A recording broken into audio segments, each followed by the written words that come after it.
Yo, what is good, everyone? Welcome back to another episode of the Renegade Roundtable podcast here. I am Jeffrey Kirby.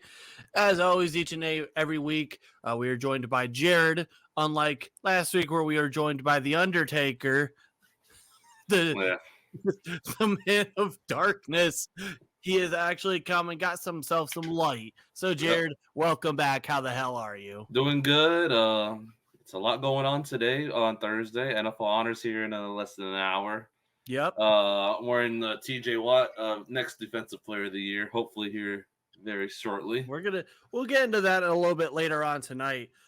Depending on what time this podcast gets uploaded, because obviously with editing and how long these are, they take forever to upload. Yeah. So hopefully we'll get these out as quick as possible. Depending on when that is, there is a decent shot that tonight, depending on who wins the defensive player of the year, whether it's TJ Watt or whether it's Myles Garrett, might do a reaction show or might just do like a little, it'll be like a video, just kind of do like a reaction video kind of deal.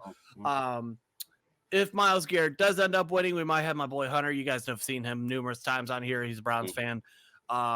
And if TJ Watt wins, I might still drag his ass on here and make him hear TJ Watt being the two-time defensive player of the year. But we'll get into that in a little bit. I do want to get into real quick before we get started, kind of give you guys the rundown of what's going to be going on over the next couple weeks with the show, just because it's draft season. So you know what that means. So next week, show's going to be going on as normal. We'll just, probably talk about the real results of the Super Bowl, kind of whatever, maybe a lighter show. February 22nd, got an announcement. We have some guests coming on. Oh, my. Got some guests.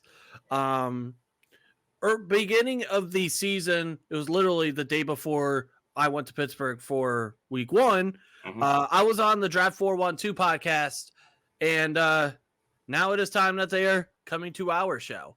So the guys from the Draft 412, they do phenomenal work when it comes to the NFL draft. Go check out their website, draft412.com. They're going to be joining the show. I know for a fact Joe over there is going to be hopping on. JT might be hopping on with us as well. That is still to be determined. But, yes, so February 22nd, for the first time in God knows how long, we have an actual guest coming on. So be sure to be prepared for that with all draft questions. If you guys have draft questions or whatever, let us know down below.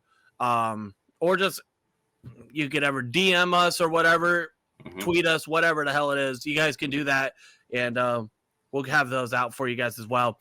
February 29th, that week, there may or may not be a show that week.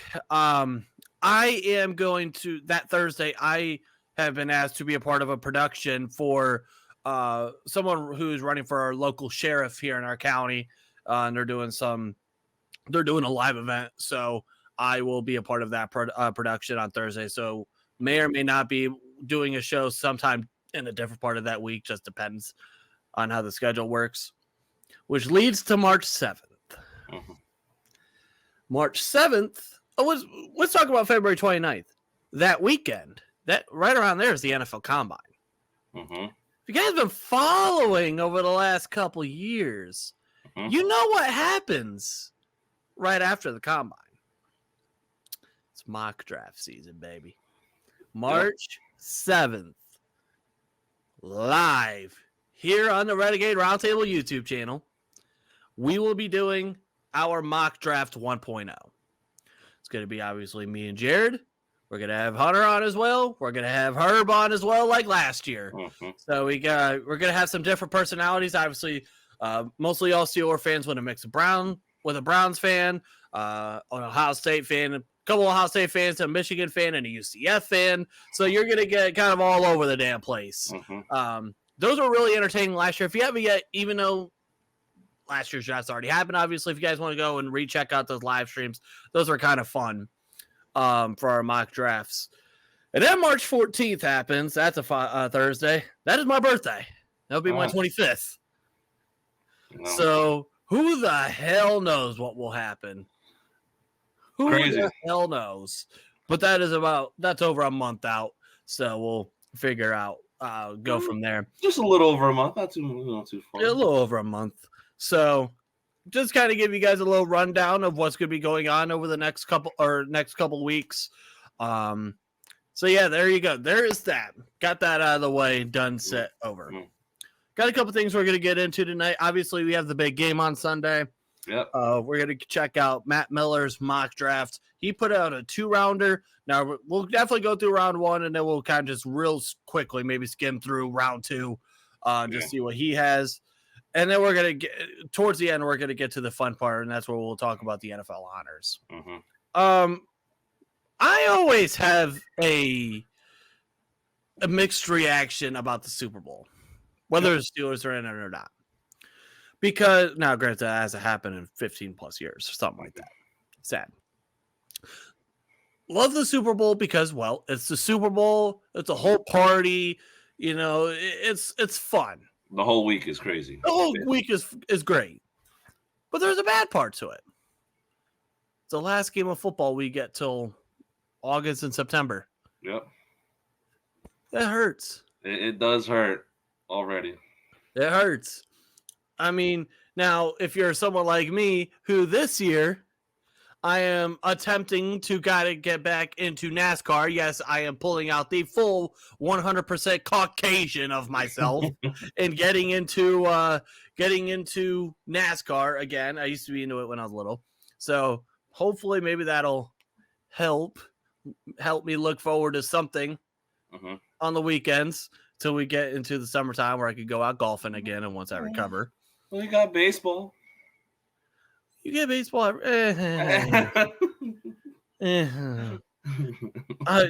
you want me to go into an unplanned rant about baseball? No, let's not.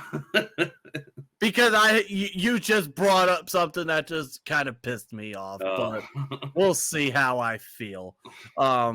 Maybe if I get to be feeling a little frisky, we'll get into that a little bit later. But yeah, that's kind of the good and bad about the Super Bowl. Now this year, you have Kansas City, you have San Francisco. Going into this year, this was a Super Bowl matchup that if you said San Francisco and KC are going to be in the Super Bowl, it'd be like, all right, no surprise. Yep. See you in February. A lot of people are still upset that Detroit did not make it, which, don't get me wrong, Detroit winning or going to the Super Bowl would have been a hell of a story. Would have been great. I know of a Detroit Lions fan who's been a Detroit Lions fan since God knows when. He's a former FBI agent. Shout out to you. Shout out to my dad's friend. Been a Lions fan his whole life too. Yeah, so he ain't a bandwagon. But it would have been cool to see that. And then San Francisco wins. And people were just bitching up a storm. Oh, we got to see this again. We got to see Kansas City and, San Francisco's whatever, blah, blah, blah. My personal perspective on this. Number one, in terms of the AFC side, I was rooting for Kansas City 1,000,000%. There was not a chance in hell I was rooting for Baltimore. I called people out on X, Twitter, whatever the hell you want to call it. I called AFC North fans out for rooting for Baltimore, for those that did. And that became a absolute war fest in those comments. There was not a chance that I held the same energy a couple years ago with Cincinnati. I held the same energy this year. I will not root for the AFC North in the division. Absolutely not. People say, oh, but it makes the division look. No, it does not make the division look bad. I don't care about that.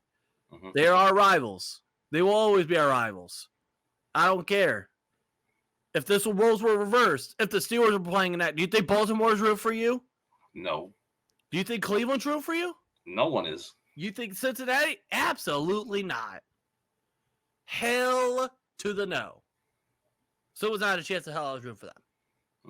Then on the NFC side, obviously, like I mentioned, Detroit having a great story. But then you have San Francisco, where there's a chance that if they were to go to the Super Bowl and win, they could have number 6. Now, I don't remember if I've asked you this before, but I'll ask it anyway. You being a Steeler fan, we have 6 Super Bowls. New England got their 6th Super Bowl a couple years ago. If San Francisco were to win and get Super Bowl number 6, does that bother you, or did you stop caring once New England got it? Still bothers me a little bit.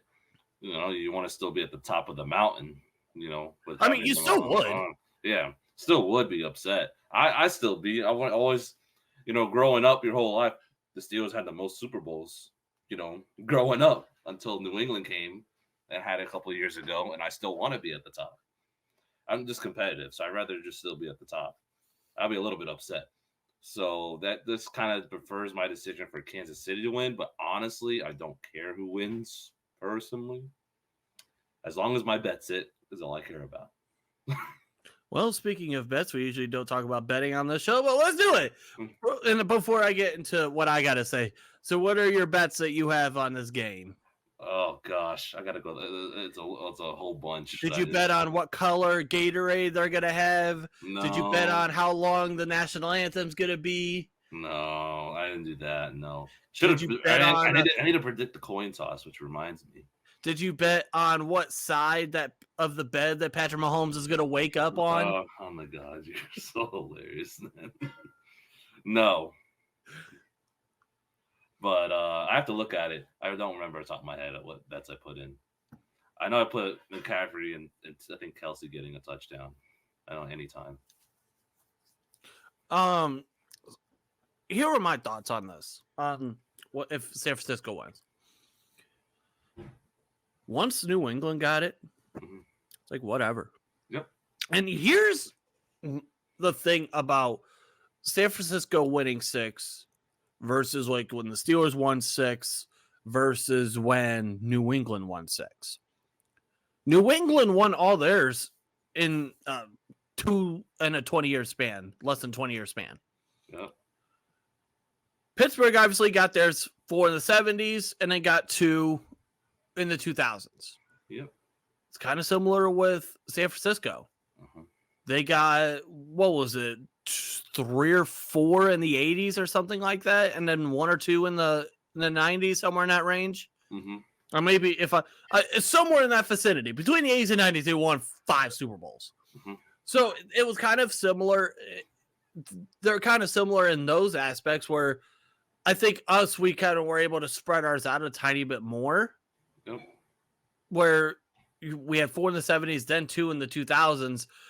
But I think once New England got 6, it's like, all right, whatever.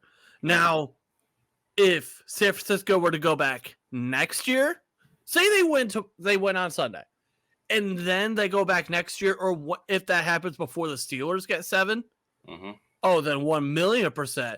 I don't care who it is. Then the worst case scenario is that if San Francisco wins this year, and then next year the Super Bowl is like Cincinnati versus San Francisco, then I might be in a position where I hope absolutely no one wins. Which unfortunately that doesn't happen. Exactly. So that would be like the worst case scenario.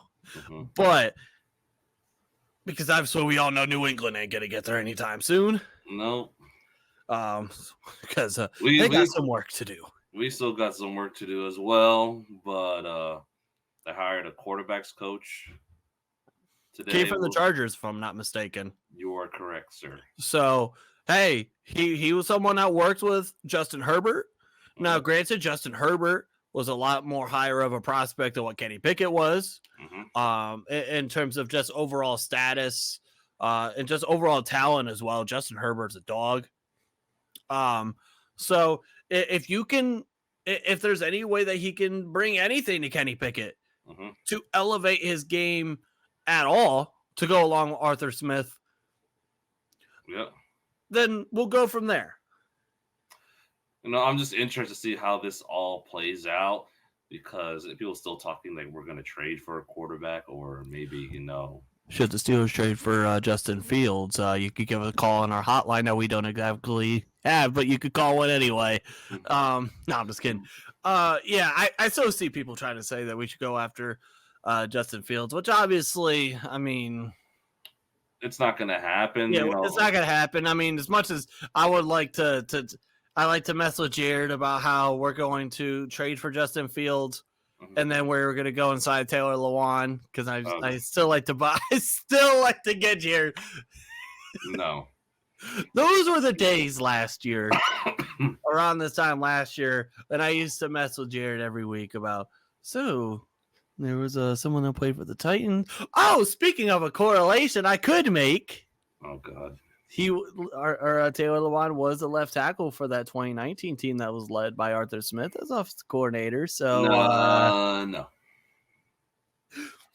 If there was one legitimate correlation that you could make, it would have been Ryan Tannehill as like a possible backup quarterback. That one you can't argue with me on because that might be a legit option. No, I can't argue because you never know what's going to happen with Mason, if they're going to bring him back or not, which they want to, but, let's see what happens. They got a lot of work to do. They got to restructure. They got to cut some people. Once the Super Bowl's over, it's, I know they've been working the draft process, but, it's a big, I don't know when does free agency start? In sometime March or April? Also, yeah, it's usually, in fact, here, I can look that up, NFL. Because that's going to start some things right away. Oh, not free agent. I want free agent. C. I want to say it's April. No, it's always in March. When in March then? I wish I remember.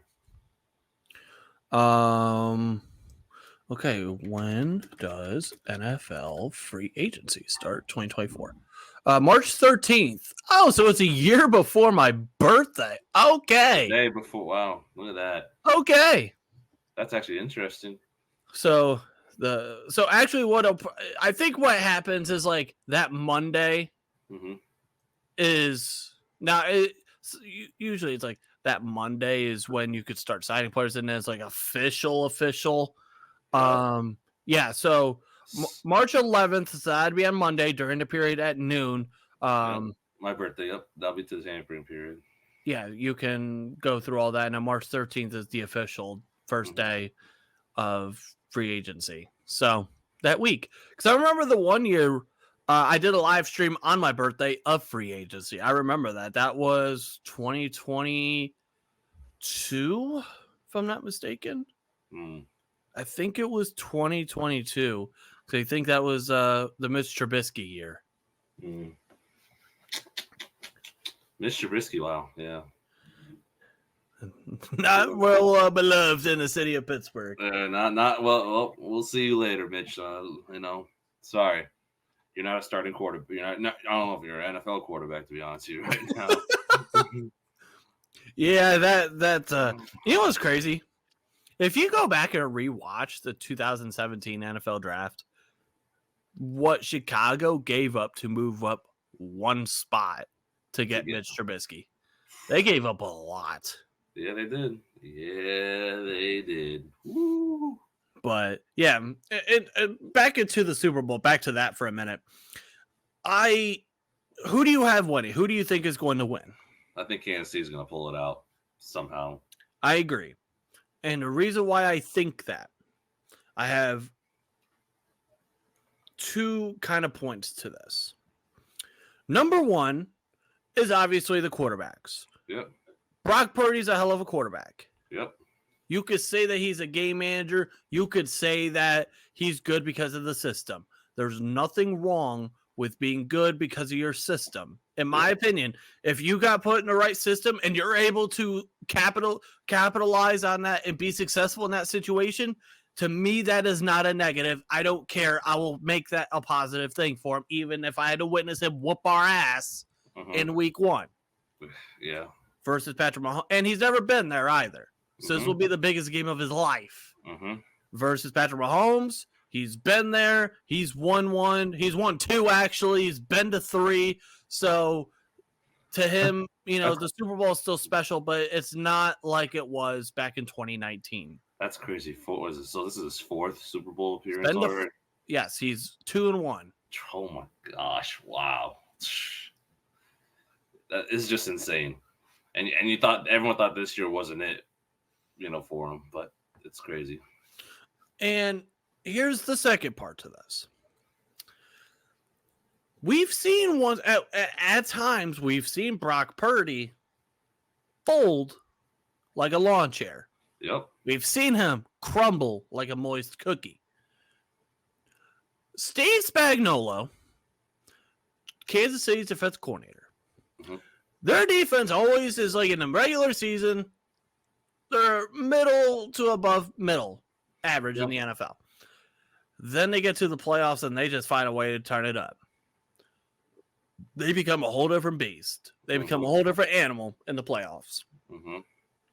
And y'all know, y'all have heard it a million times. Steve Spagnuolo is the guy that beat the 2007 Patriots in the Super Bowl. You guys know that. So I think just overall having that, I think they're going to make Brock Purdy's life a living hell. Mm-hmm. And Kansas City is going to pull this out. Is it going to be a blowout? No. No, I think it's going to be close. It's going to be close. But it's going to be a hell of a game. I am personally very excited for this game. I'm expecting a lot of points. Entertaining. Well, not a lot of points, but I'm guessing like I've had to predict the score. I think my prediction is going to be 3-0. No, I'm just kidding. God, no, please. Remember that Super Bowl that won New England number 6? It was like 13-3 or something, and I was like one of the most boring Super Bowls ever. Oh my gosh! I guess the Rams. Yep, that was I'm gonna say 27-24 Kansas City. If that ends up being the case, that actually would be a very good game. I would be excited for that. Mm-hmm. So yeah, that is kind of our somewhat talk of the Super Bowl. And like I said, it's a bittersweet moment because it's Super Bowl, but it's also sad so we get no more football. Yep. Talk about the prices for the Super Bowl. Scott, you know what? Here, Hold on. Before we get into that, let me take a sip real quick. Let me ask this. An off the wall question. Mm-hmm. Do you just ever drink a glass of milk? Yeah, sometimes. Not that much. Because I'm currently drinking a glass of milk. Uh-huh. And I know there are people who, because I might turn this into a clip on TikTok or something, and people are like, what the hell are you doing? They will look at you like you are a psychopath. What's wrong with drinking milk? So if you guys drink milk just for no reason, let me know. Mm-hmm. Okay. Back to the regularly scheduled program. You know what? I'll let you start. I'm going to let you start. It's just insane how much the prices have gone up every year for the Super Bowl. I don't have 7. I want to go to one year of my life, hopefully. I'm sure you do the same as well, at least. But I'm not going to have to spend $7,000 to $8,000 on nosebleed seats at the top in Las Vegas. Let me let's talk about this, because what pisses me off about this is I think it was Chad Ochocinco. He was on his podcast with Shay Sharp, which, by the way, those two are hilarious together. They are hilarious. And Ocho was spot on when he said this. It prices out the blue-collar fan who roots for these teams each and every week, who goes to these games each and every week. Mm-hmm. If it's now just become a hot spot for rich asses, celebrities, and influencers. Yep. That's all it's become. Mm-hmm. There used to be a time when a fan would be able to pay. Now it would be so expensive, like $1,000 or something, but you can go to the Super Bowl or watch your team win. Mm-hmm. When February 1st came around, when that was the anniversary of Super Bowl 43, we saw people on our Twitter that we knew post pictures of them being at the Super Bowl in Tampa. Mm-hmm. And that was awesome because the fans of the city of Pittsburgh, the fans of the Arizona Cardinals would actually be able to go to the Super Bowl and witness their teams play in the biggest game of the year. Now that is not possible. And that is sickening. That is sad. I hate that because it sucks that if, say, next year in 2025, the Steelers, say just by the grace of God, the Pittsburgh Steelers made it to the Super Bowl. I'm going to try to go. But the thing is you're going to be between flight, just the ticket itself. Mm-hmm. You're going to be out 7 to 8. Might even be 8 to 9.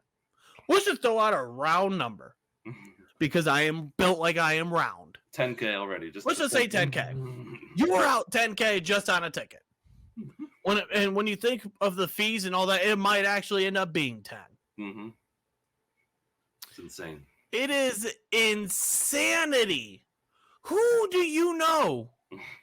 And I'm not talking about Jarryd because Jarryd, his rich ass will be able to go no matter what. No, no. I'll be putting it on debt. But no way. How many people do you know would be able to put $10,000 and just spend it on a ticket to a sporting event, to a game? And that's not talking about flights. That's not talking about hotel rooms. That's not talking about just overall money for spending on food and attraction. 0. So I was in a conversation with a couple people who, because I'm in a group chat, I'll give them shout outs. Shout out to my guy, Uncle Jimmy on Twitter, and Brandon. If you guys are a real part of Steeler Twitter, you guys know who they are. I remember we were having a conversation about Super Bowl.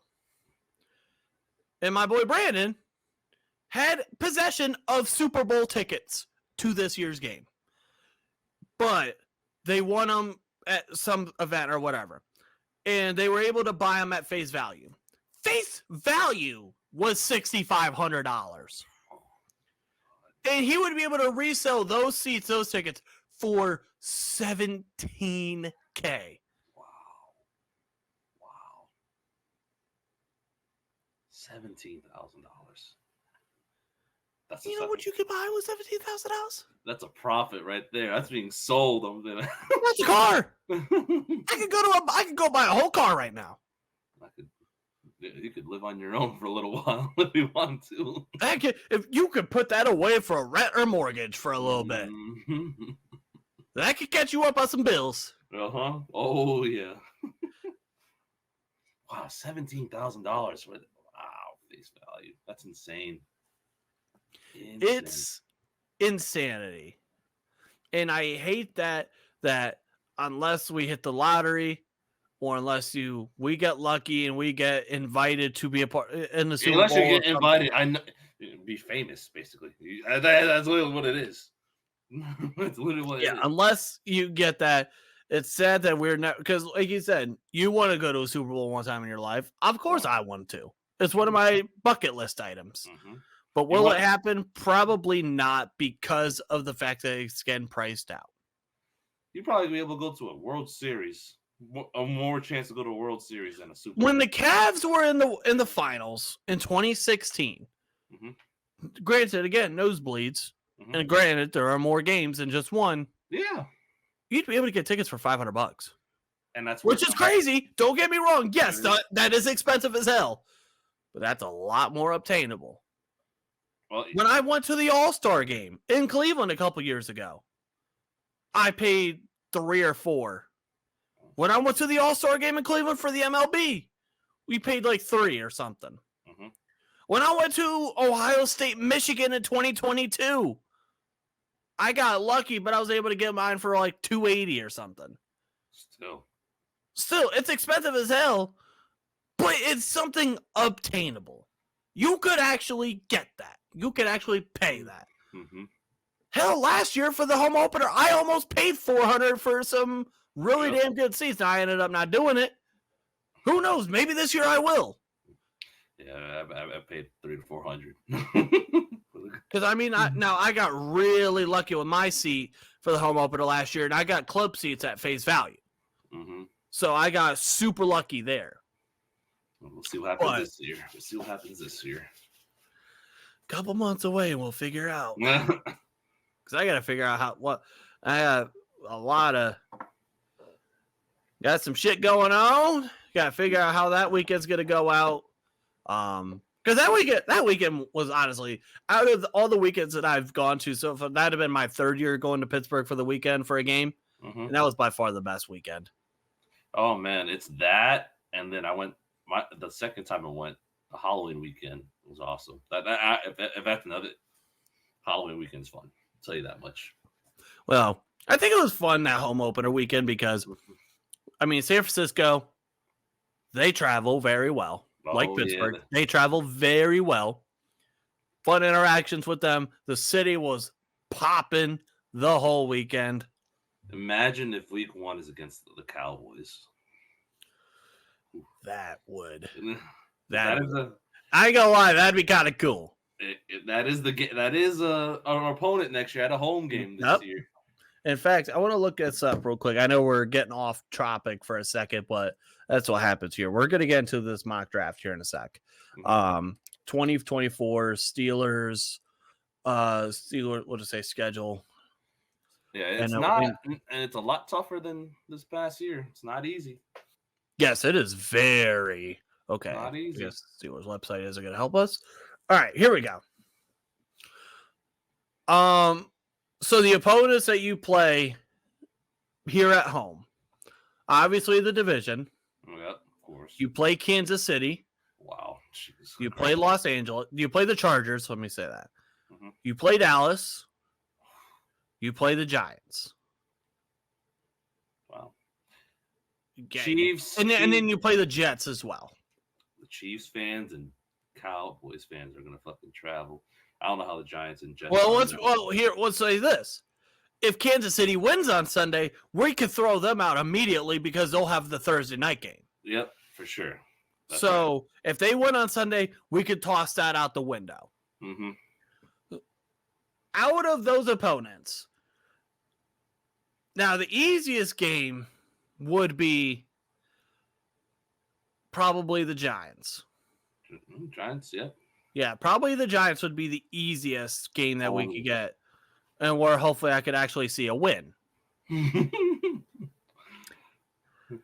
Lord, it's been a while for a win.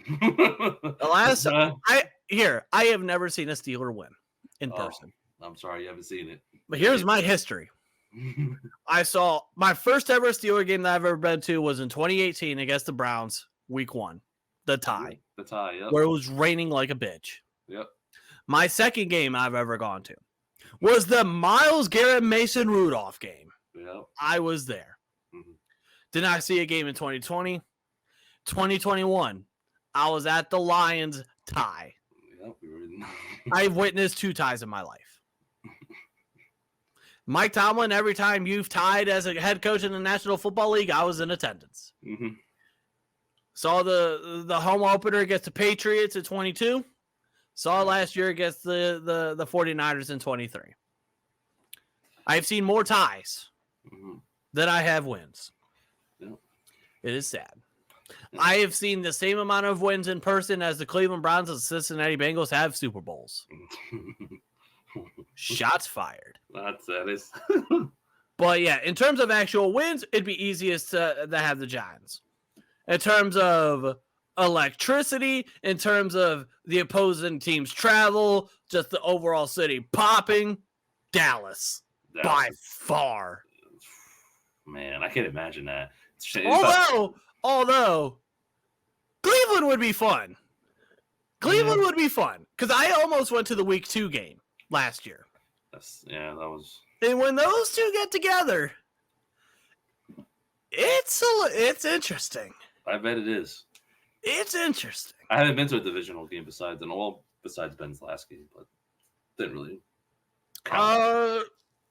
Are we talking overall division games or just Steeler division games? Steeler division games. Steeler division games, I've only seen the Browns and Steelers. I would like to see the Steeler Ravens once. Yeah, I'd like to do that once. All right, we're getting off topic here. Let's get to the mock.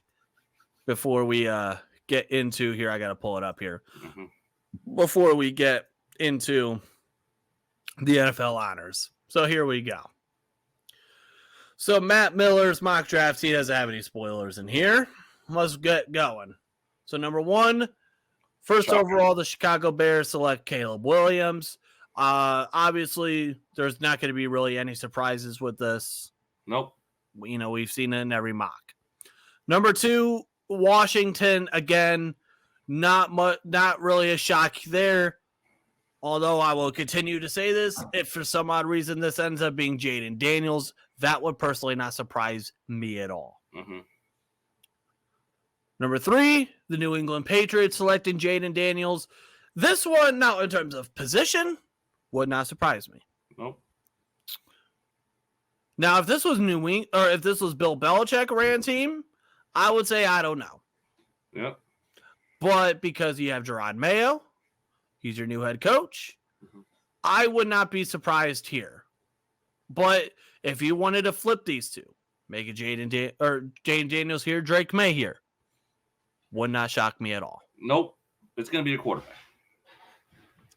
Now the draft officially begins. Yep. So number 4, the Arizona Cardinals select Marvin Harrison Jr. And the right pick. I saw a post earlier today, kind of getting off topic for a sec, but not really off topic. I saw a post saying that there are some NFL executives that believe that Malik Neighbors might be the better wide receiver prospect over Marvin Harrison Jr. And here's where I could think they're thinking that versus my thoughts on that. I can understand it because if you look just based on stats, yeah, Malik Neighbors had the better year. Yep. Based on the yardage and all that. Marv, to me, is the best overall prospect in this draft. The number 1 pure prospect in this draft. Between Marv and Malik Neighbors, they're 2 different receivers. Marv's a taller, bigger body guy versus Malik Neighbors, who's smaller, shiftier. They're going to bring you 2 different things. Marv, I think the biggest thing to me also that when you talk about a comparison between those 2, Marv actually blocks. Marv's actually a pretty damn good blocker for a receiver. Neighbors is not. Now, I know that seems something that seems little, or some people may not care.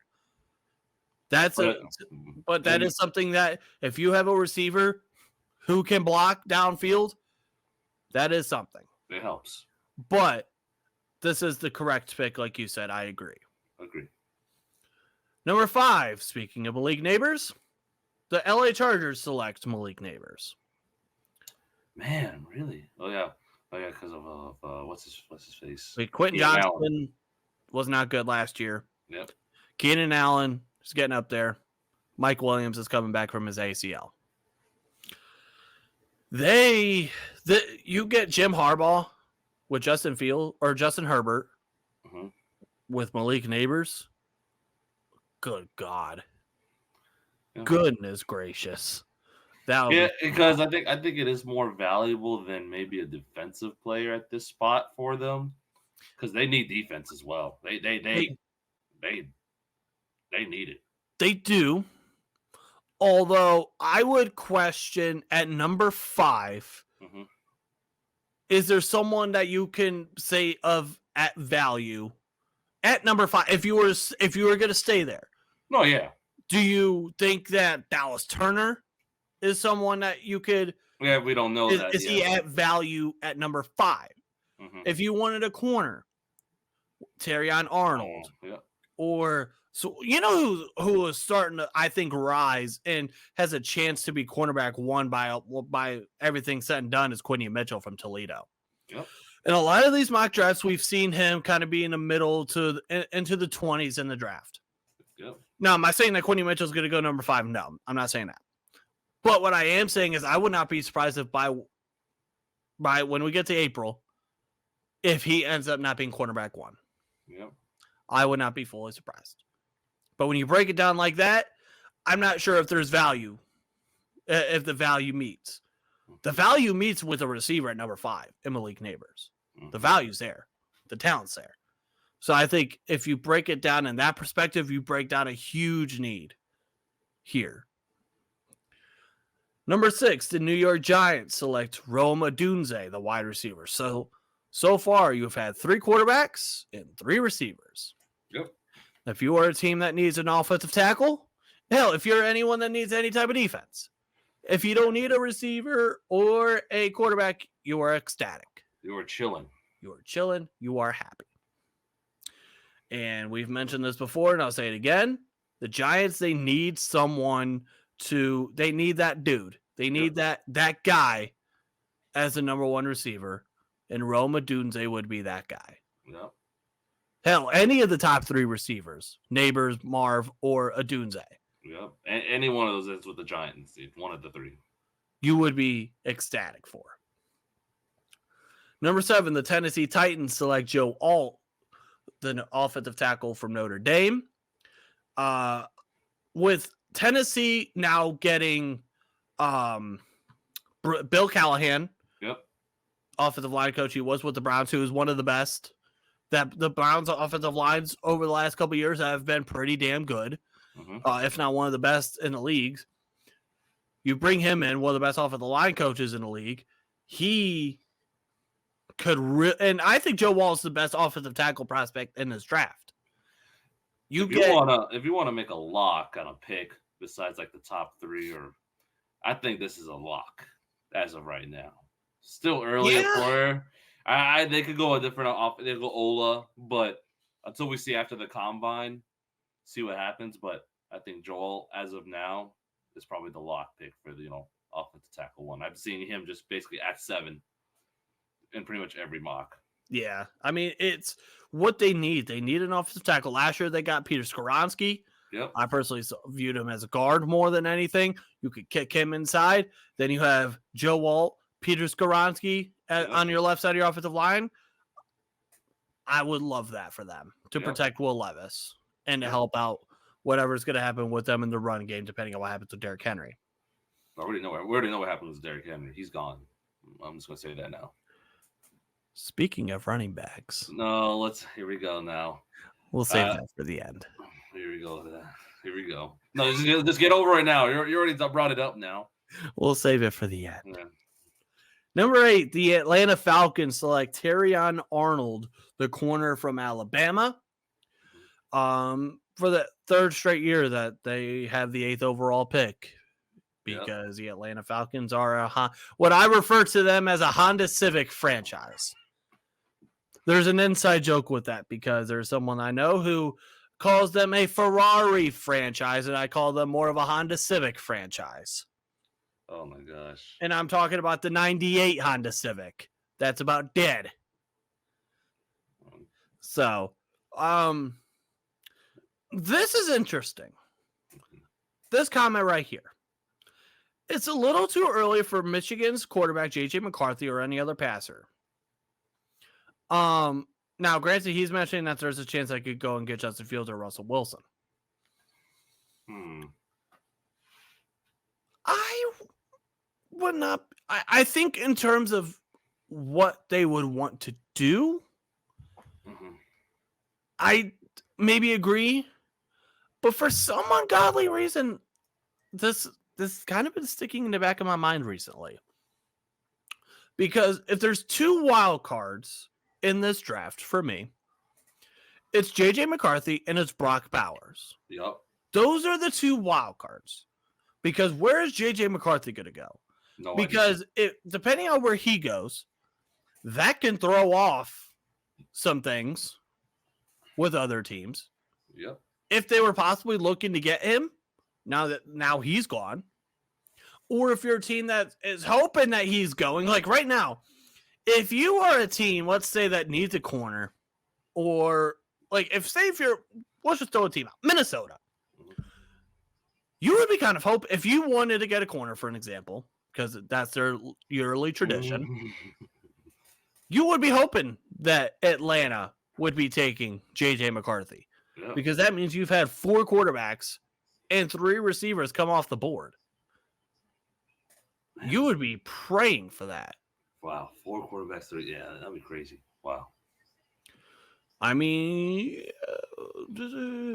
oh no, that was only 3 quarterbacks. I was thinking about the 2020 draft. Yeah, but in terms of this pick right here, well, not surprising. I don't mind this pickup at all for them. Mm-hmm. Number 9, the Chicago Bears select Olu Fashanu, the offensive tackle from Penn State. So in this case, they got the quarterback of the future, and now they get their left tackle of the future as well. Mm-hmm. One thing that I did not realize, and I actually I looked this up earlier today. They gave up 50 sacks last year. They were 7th in the league in sacks allowed. Wow. Now, obviously, granted that partially is going to be due to Justin Fields and just his overall play style. Yeah.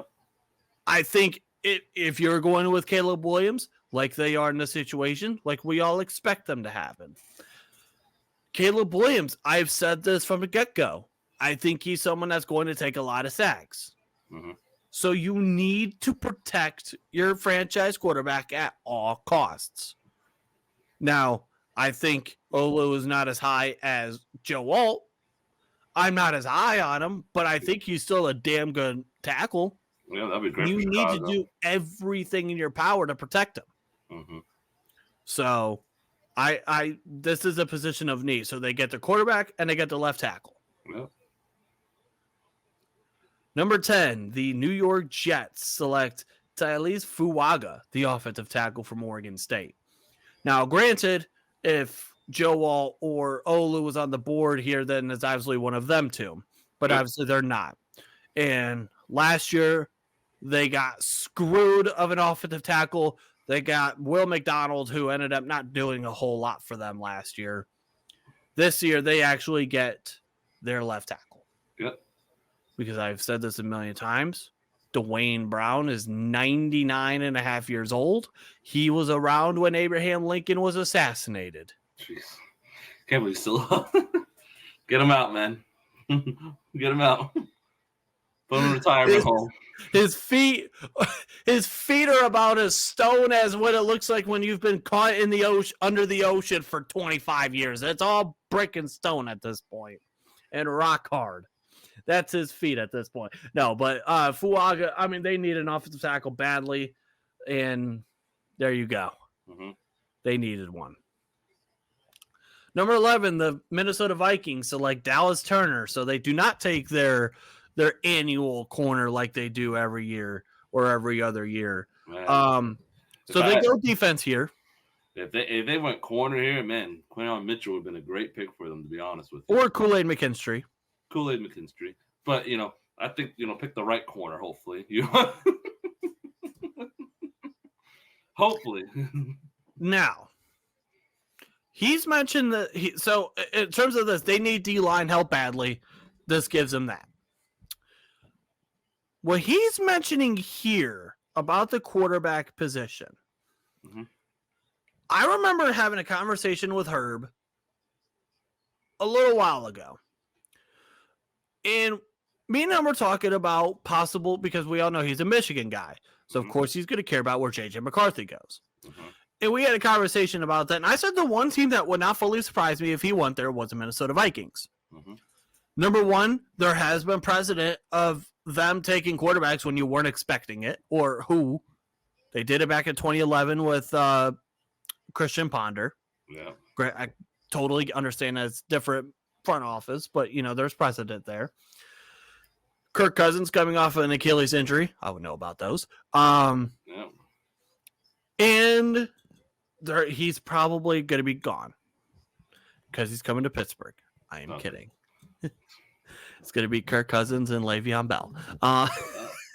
Oh, man, listen, I wouldn't be upset with Le'Veon Bell, but it's not going to happen. I had to do it. It's not going to happen. I'm not upset. that you said his name. I love Le'Veon Bell. Running back 3, I'm not going to say no to that. Take a vet deal, lowest minute contract, sure, come back. But would you say no? As running back 3, he knows his role. Yeah, screw it. Why not? Put him there for special teams. I mean, someone better. Yeah, I don't think he's going to be doing a whole lot of anything special teams wise. But back to this. In terms of the quarterback position, I would not be surprised, and I've kind of convinced myself. I'll be kind of going back and forth. Mm-hmm. If they went with JJ McCarthy here, it would not be a shocker to me personally at all. Nope.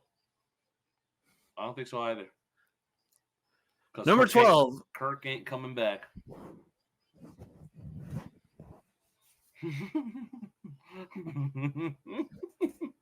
Oh my god!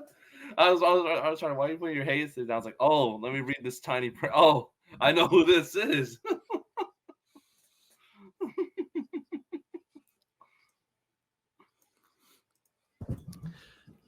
Bo Nix, the quarterback from Oregon, at number 12.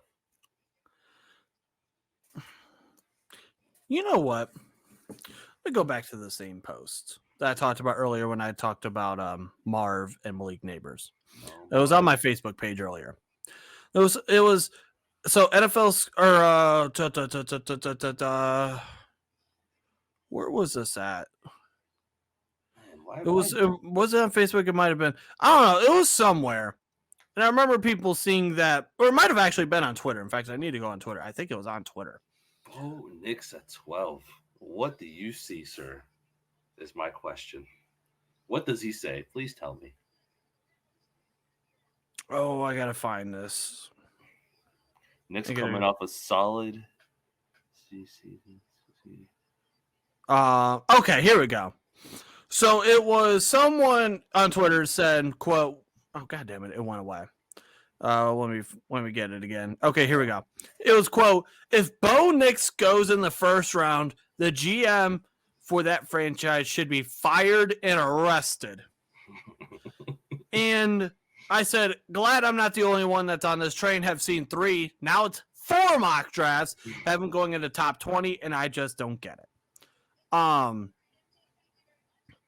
Oh, and then here we go. This was from today, and it was talking about the league views Michigan quarterback J.J. McCarthy much more highly than the fan/media do. And then the league also views quarterback Bo Nix and Michael Penix as at least day 2 to 3 guys. And this was actually from today. And I said, I agree with all of this. At one point, I had questioned if JJ was a day 1 quarterback, but I have since changed that. Yes, if Bo Nix goes in round 1, whoever that GM is going to be, unless it's for it's not going to be anyone in the division, then they should be fired and arrested. Now, granted, this would be the most Denver Broncos thing that they have done since drafting Paxton Lynch in the first round. Let's not forget about this is the same franchise that drafted Paxton Lynch in the first round. And traded up for it. They gave up draft assets to get Paxton Lynch. Let's not forget about it. Yeah, I wonder what happened. Let me know. Am I just totally overreacting? If you are a Bo Nix believer, if you are a double B, a Bo believer, let me know. What am I missing? Just someone please explain. I would have been mad if it was JJ McCarthy here. Yes. But Bo Nix? I think that's the funnier part, too. I'm glad you mentioned it. I just realized that. That's how having Bo Nix go before JJ here. Mm-hmm. What the hell? What are you drinking, sir? What are you drinking? Let me drink some more of my milk. Let me get my card angle on. All right, next. Oh, speaking of the devil. Oh, wow. Speaking speaking of the devil, J.J. McCarthy goes to the Las Vegas Raiders. So I know it's only the first mock draft, but 5 quarterbacks in the first one is pretty insane. Which, by the way, again, if you were a team that wants a defensive player of any sorts, man, you are licking your lips right now of You're what licking you your want. chops. You know what you want. barbecue chicken. Mm-hmm. That's how happy you are. Mm-hmm. Yeah, I'm more shocked by this.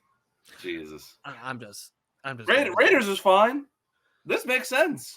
You know what would be the most Raiders pick ever is the Raiders selecting Bo Nix. Yeah. That would be the most Raiders. That's like them drafting freaking what's his name? Alex Leatherwood. Mm-hmm. Oh my God. Let's not forget about that. That was the quickest exit I've ever seen. Yeesh. All right. Number 14. The New Orleans Saints. They select Brock Bowers. I have no idea. Again, New Orleans Saints, we all know, no idea what they're picking here. Just no idea. Yeah, they are. Saints fans, if you know what position, please let us know down in the comments. I need to know. What are you picking here at 14? Yeah, they are just out of. They're just. If I'm not mistaken, there was one mock draft that had them going with Bo Nix. They got so many question marks. Now, you know what? At this point, at this rate, might as well have Michael Penix go at number 14. Oh, God. And then at pick number 16, or, at another pick, we might as well have Sam Hartman go as. We might as well just have all the quarterbacks going round one at this point. I don't think Sam Hartman is nowhere going up there. Or no. All right. Number 15, the Indianapolis Colts select Jarryd, the defensive end from Florida State. Now, depending on what happens with free agency, I think Brock Bowers goes to the Colts no matter what, pretty much, if he's there. I don't know with free agency, but I think if Michael Pittman leaves, and I think he is, if Michael Pittman leaves and you have the receivers that have come off the board and they desperately want a receiver, then don't be shocked if this ends up being Keon Coleman from Florida State. Now, in terms of this, defensively, they have Kwity Paye, they have DeForest Buckner, so they would have a nice little front on that defensive line. Got to go after Trevor Lawrence. Got to go after C.J. Stroud. And got to go after Will Levis in that division. Yep. So I'm not fully mad at this pickup at all. Nope. And there's actually still a chance that they could tag Michael Pittman too, which we'll see. Number 16, the Seattle Seahawks. They select Byron Murphy, the defensive tackle from Texas. This one does not shock me whatsoever. Boy, if Seattle makes the right pick. Keep making the right picks now. Yeah, they got themselves a couple nice pieces last year. Yep. So now this year they need help badly on that defensive line. Yep. So you get exactly that with Byron Murphy here. Exactly. Number 17, the Jacksonville Jaguars select Ennis Rakestraw, the corner from Missouri. This is a guy that's been starting to rise up a little bit. The Jacksonville Jaguars are the team that you would know more of, so you can have at it with this one. I'll be another great pick. They just either a corner is what they really need the most, maybe a linebacker, but there's not many there's not a linebacker. Not a first round linebacker out there. There isn't. There isn't. There's not a single off ball linebacker in this draft that's first round worthy. So I think corner is probably the next. I'm surprised it's not Quinion Mitchell. Honestly, I think it'll be a better pick for the Jags here, but yeah, this guy's been rising up though because I think he was in the Senior Bowl, if I'm not mistaken. Maybe not, I don't know, but he's been rising a lot. Yeah, he is someone that's been rising a little bit.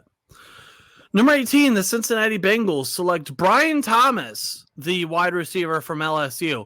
And also, by the way, when I go back to talking about the Indianapolis Colts, I completely forgot about Brian Thomas, which, by the way, If they wanted to go with the receiver, Brian Thomas would be an option here as well. Wow.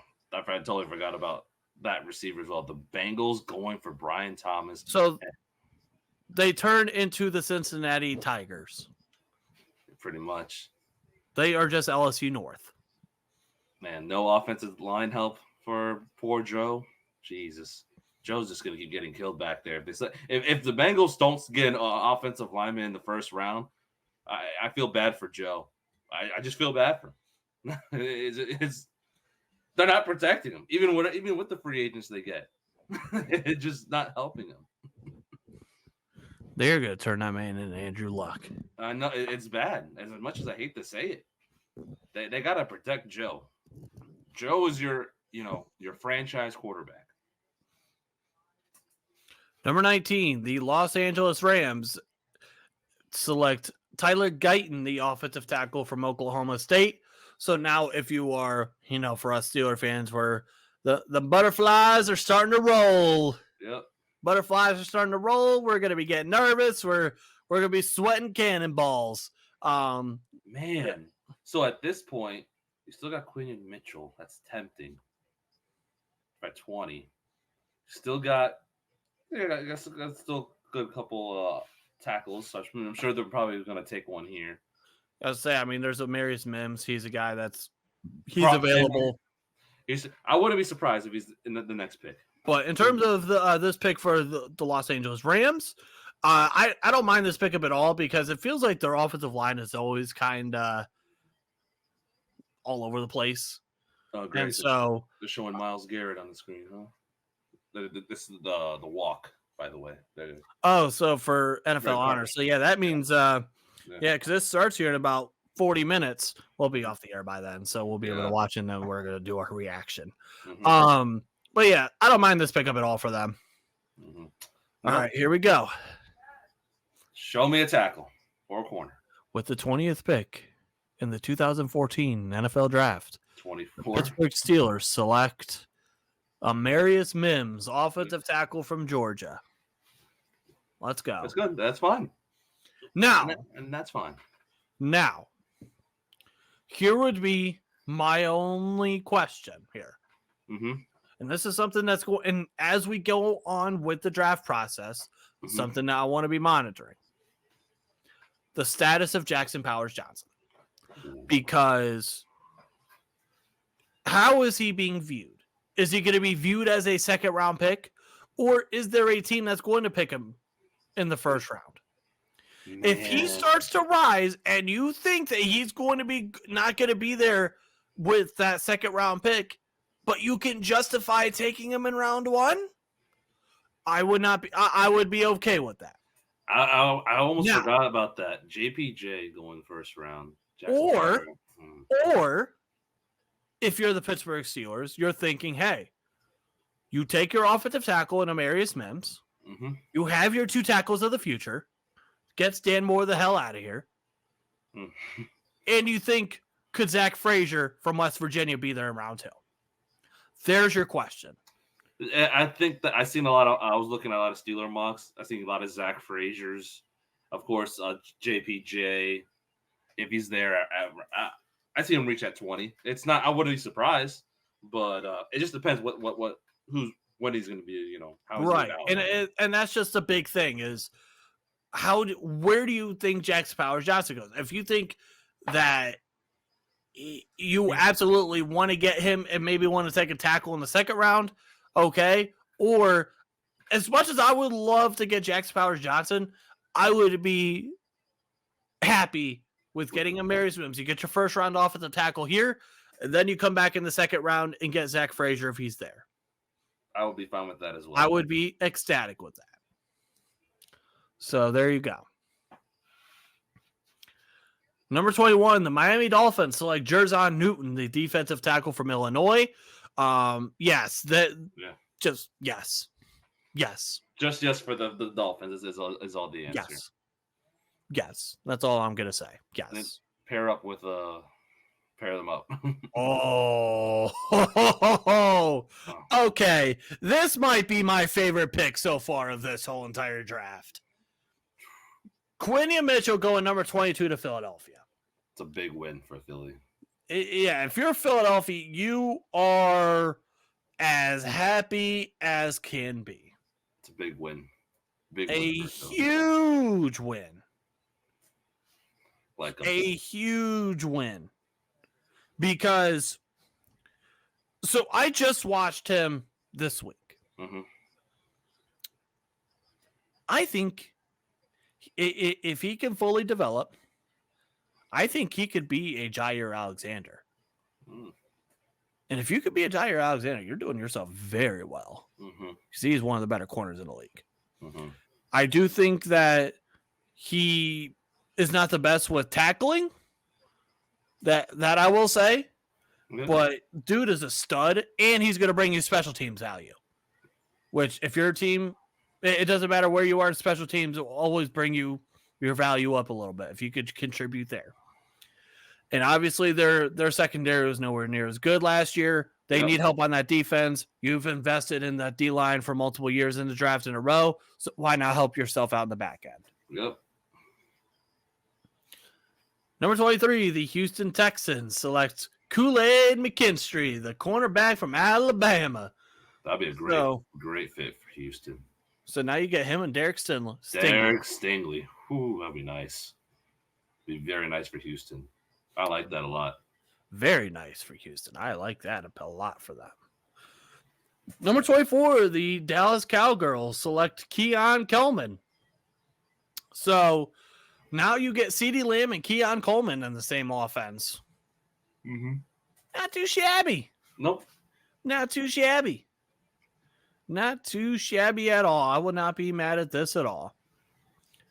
Number 26, the Green Bay Packers select Cooper DeJean, the corner from Iowa.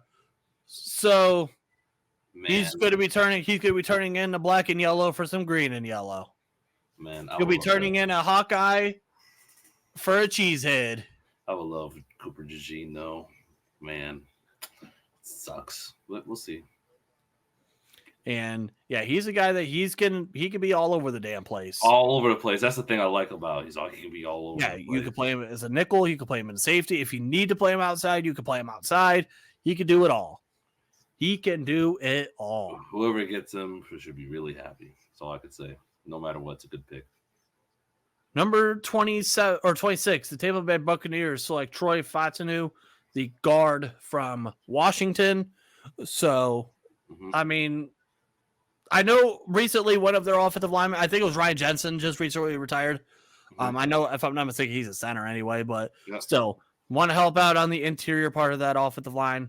Got to protect their what's going to be future monster investment in Baker Mayfield. Yep. And go from there. Number 27, the Arizona Cardinals. So like J.C. Latham, the offensive tackle from Alabama. So in this case, J.C. Latham his stock is. Yep. Because remember, we used to see him in the top 10. Yeah.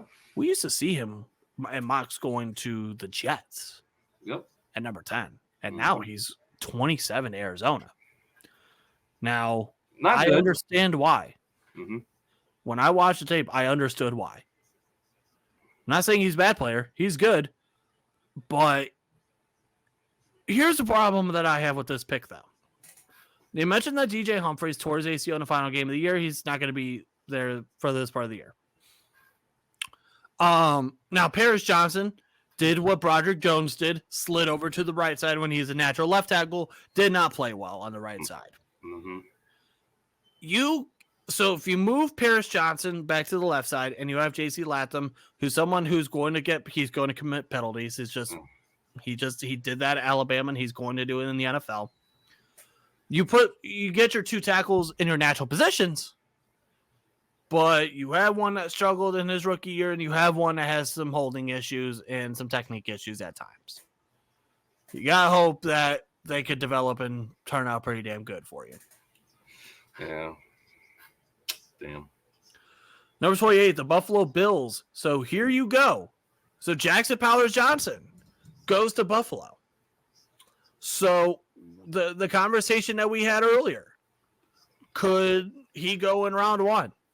The answer is yes. Yep. So now we know in this situation, you got your offensive tackle. Now, if you're a Steelers fan and you want a center, now you're begging for Zach Frazier. Yep. There's your next answer. Exactly. For sure. Number 29, the Detroit Lions select Leatu Latu, the defensive end from UCLA. This would be such great value for them. Wow.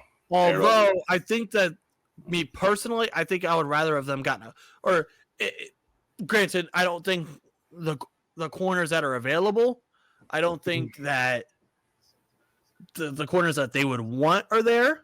Yep. However, I don't mind this pickup at all for them either. It's a value pick right here for sure. Yeah, this pickup is. I'm looking at my list of corners. So, Nate Wiggins is the guy that too. He hasn't gone yet. Wow, that's I forgot. He was up there too when he first for a while. Yeah, he was up there. I mean, you've had Terrion Arnold go, Kool-Aid McKinstry go, Cooper DeJean go, Quinion Mitchell go. You have 4 corners right there. In terms of Nate Wiggins, depending now, that would be someone that I could see possibly going here, depending on how teams value him. Mm-hmm. But in terms of this, Leatu Latu and Aiden Hutchinson opposite of each other. Very good. Like that. Number 30, the Baltimore Ravens select Darius Robinson, a defensive end from Missouri. So with them, I mean, they've always been able to get to the pass rusher. And he had himself apparently. Now I say apparently because I did not get to watch a second of the Senior Bowl because of work schedule and all that. Mm-hmm. But I was also told. I mean, he's saying it right here, but I got told too that he had a pretty damn good week at the Senior Bowl as well. So when you do that, now your stock's going to start to rise a little bit. Yep. Justin Matabuke and Jadeveon Clowney are entering free agency. You need to be able to get to the quarterback. And with the turnover that they're having within that defensive room in terms of coaches as well, mm-hmm. They need help badly on that defensive side. Yep. So I don't mind this pickup at all for them. Although you could possibly go with Chop Robinson. I think that might be someone as well that would maybe fit their scheme a little bit better. Mm-hmm. And then you could have 2 Penn State pass rushers on that team. Mm-hmm. Number 31, the San Francisco 49ers select Jordan Morgan, the offensive tackle from Arizona. Outside of Trent Williams, their offensive line's not the greatest thing in the world. Nope. So want to rebuild and get back to when you had a damn good offensive line, got to get back to it, and they're going to invest in the first round here with an offensive tackle. You're not going to get an argument out of me. Yep. And number 32, the Kansas City Chiefs select Xavier Worthy, the wide receiver from Texas. They get themselves a receiver. Yep. That's all I'm going to say. All right, real quick. We're going to scroll through this super, super quick. I'm just probably going to. So Carolina gets McConkey. Patrick Paul goes to New England. Nate Wiggins goes to Arizona. Like that for them. Donnie Mitchell going to the Titans. Ooh, that's nice. Mm-hmm. Chop Robinson going to the Commanders. Okay. So we talked about quarterbacks earlier for Minnesota. They get a quarterback, and it's Michael Penix. Devontae Walker, he was someone that did not have a great Senior Bowl. Troy Franklin, Xavier Legette, Chris Jenkins. So back-to-back Michigan players. Herb is bricked up. Mm-hmm. Tyler. Hey! Wow. Yes! Let's go! Zach Frazier coming to Pittsburgh. So we get ourselves off at the tackle. We get a center. So in that case, our offensive line could be looking at left tackle, Broderick Jones, left guard, Isaac Seumalo, center, Zach Frazier, right guard, James Daniels, and Amarius Mims. Oh my gosh. Chef's kiss, baby. West Virginia snap into a pit quarterback. Chef's kiss. Bon appetit. Now Let's go. Let's see if that happens. I hope so. That'd be great. I hope so. So the Browns get T'Vondre Sweat. He'll officially turn into a bust going to Cleveland. Mm-hmm. All right, so that's really about it. TJ Tampa. Oh, so they get a safety, Adisa Isaac, and Michael Hall. Ooh. Michael Hall, I like him a lot for obvious reasons. Yeah, I know why. For obvious reasons. All right. Real quick, let's get into these predictions for the NFL honors, and then we're gonna get out of here, and then we might do another thing later on in the night. MVP: Josh Allen, Lamar Jackson, Christian McCaffrey, Dak Prescott, Brock Purdy. Who is winning it? Go, Lamar. I agree. It's easy. We're gonna save that one for last. Offensive Player of the Year: you have Tyreek Hill, Lamar Jackson, CeeDee Lamb, Christian McCaffrey, Dak Prescott. Since you went first, I'm going this time Christian McCaffrey. I agree. You Christian obviously, McCaffrey. although if you say it's CeeDee Lamb, I'm not mad at it at all. Yep. If you say it's Tyreek Hill, I'm not mad at it at all. Mm-hmm. But I think Christian McCaffrey, I think he was the best non-quarterback offensive player in the league last year. Yep. Offensive Rookie of the Year: Jahmyr Gibbs, Sam Laporta, Puka Nacua, Bijan Robinson, CJ Stroud. I agree. I think it's going to be CJ Stroud, although if you're a Rams fan, I completely understand why you feel like Puka Nacua is about to get snubbed. Nope, I am with you 1,000,000%. I agree with you. It's just CJ Stroud. It's just CJ This is Stroud. coming from a guy who is a fan of the Ohio State. But, of course, I'm going to be happy for CJ. Defensive Rookie of the Year: Will Anderson, Jalen Carter, Joey Porter Jr., Kobe Turner, and Devin Witherspoon. Man, I wish it was JPJ winning this. It's not. Yeah, it's going to end up being Will Anderson. Will Anderson. I think it's going to be Will. Watch me, JPJ. I'd be happy. AP Comeback Player of the Year: Joe Flacco, Damar Hamlin, Baker, Reagan, Mayfield, Matthew Stafford, and Tua? It should be Baker, but they're probably going to pick who's the first one? Joe Flacco. Probably Joe. If it's Joe Flacco, I would not be mad at it at all. Mm-hmm. Damar Hamlin, I mean, I think that just wouldn't shock anyone. I just want Baker Mayfield to win because people say, oh, what did he come back from? He had to come back from playing in Cleveland. That's why. Pretty much. Coach of the Year: Dan Campbell, John Harbaugh, D'Amico Ryans, Kyle Shanahan, Kevin Stefanski. D'Amico. I agree. D'Amico Ryans. I think number 2 in that list would be Kevin Stefanski, only because of what he had to deal with all of last year and still was able to make the playoffs. Mm-hmm. Kyle Shanahan, I mean, they were expected to be good. They're good. Baltimore, John Harbaugh, I personally didn't think they were going to be that great, but they're consistently great, and they have been.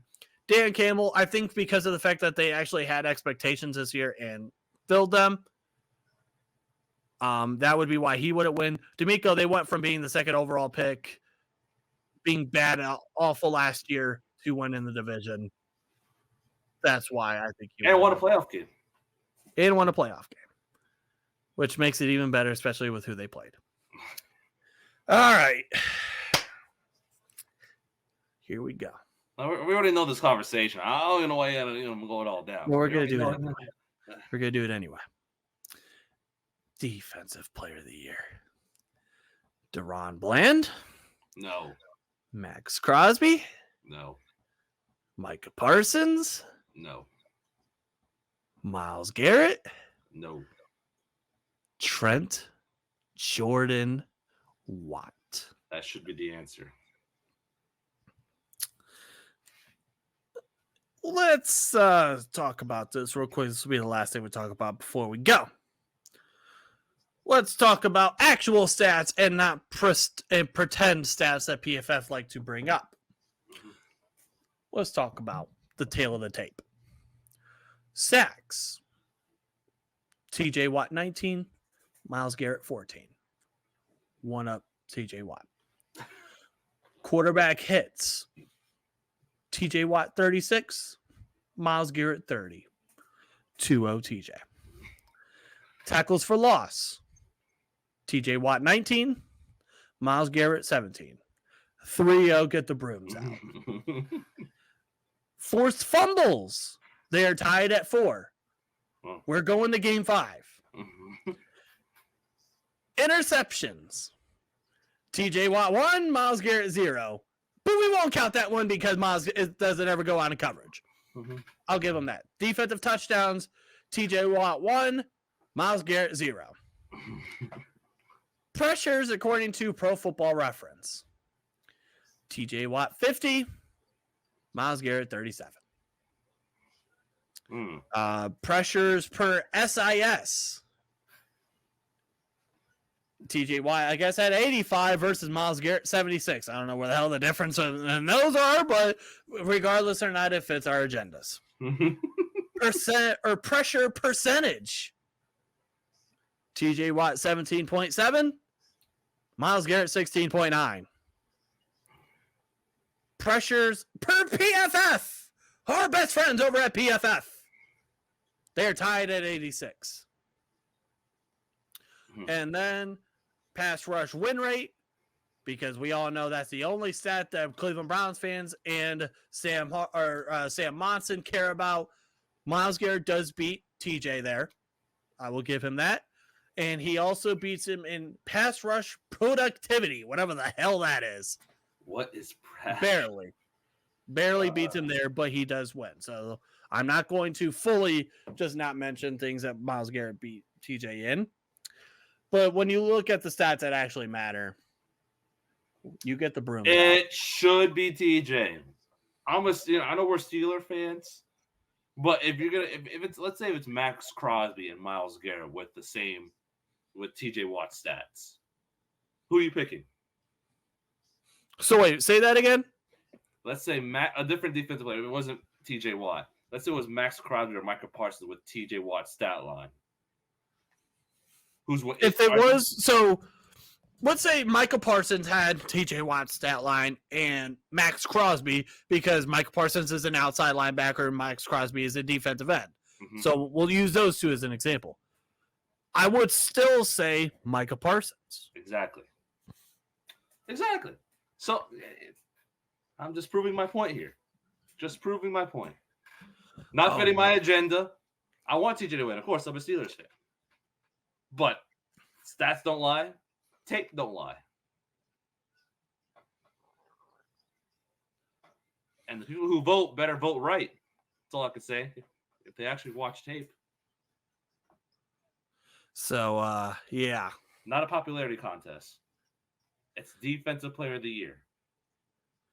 This is, if you guys follow us on Twitter, you should right now. I am right here. Jarryd is right there. Go follow us. If TJ Watt wins, I'm going to be ecstatic. Unbearable. I will be unbearable. We will find out in 20 minutes or more. We will find out. And we might be doing a reaction show after. We shall see. But I hope you guys enjoyed. If you guys did, smash the like button, hit the red subscribe button, drop a comment. And until then, hope you guys have a wonderful weekend. Stay safe. Have a fun Super Bowl party weekend. Yep. Go Steelers. Fuck the Browns. Fuck the Ravens. Fuck the Bengals. Fuck the Magic. Which, by the way, have you looked at the standings in the East? Oh, man. Oh, I'm going to say we're 8 right now. Oh, no. I know. Still got more games to go. Let's number 1, the Boston Celtics. Oh, here we go. Number 2, the Cleveland Cavaliers, baby. Number 2 in the East. Hottest team in basketball. 9-1 in the last 10. They've lost like one time in the last God knows how long. They are playing phenomenal basketball. And by the way, they're currently winning right now. So there you go. And Magic are also winning as well. So there you go. They are winning. That's right. They should win. So, yeah, this is Cavs are hating up, baby. All-Star break. Can't wait to see that next week. Shout out to Paulo, starter, not starter, reserve, well deserved. Yeah, Donovan he's Mitchell, good. shout out to you. But until then, again, fuck all those teams I mentioned already, and we'll add in UCF and the Yankees in Michigan. Till then, peace out, baby.